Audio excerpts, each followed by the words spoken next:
wanted to talk to you for a minute about transportation around Thailand.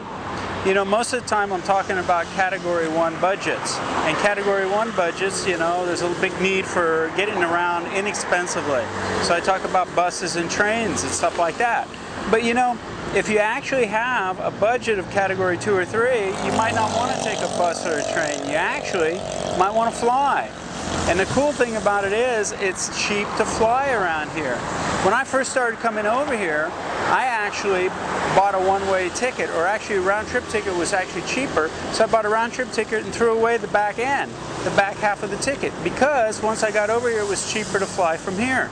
So keep that in mind as you talk about traveling around. Now, the cool thing about this is, and why I think it's really important, is, you know, not only getting to travel around inexpensively while you're here, but I think it's a really good strategy if you come over and you're considering living here. I think it's a really good strategy to travel around and see different places. And of course, if you have limited time, then going around by bus or by train, it's not that efficient. Where you can get on a plane and within hours you're anywhere in the country or even outside the country. You can go check out Cambodia, Vietnam, Indonesia, Malaysia. So all these places you want to see, maybe that's where you want to live.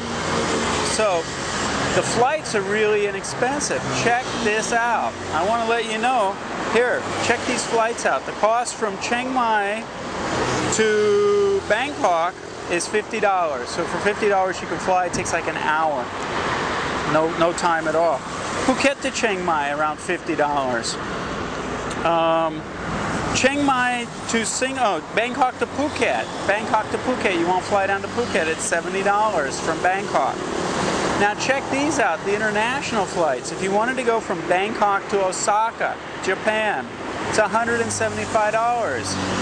If you want to go from Chiang Mai to Singapore, $60.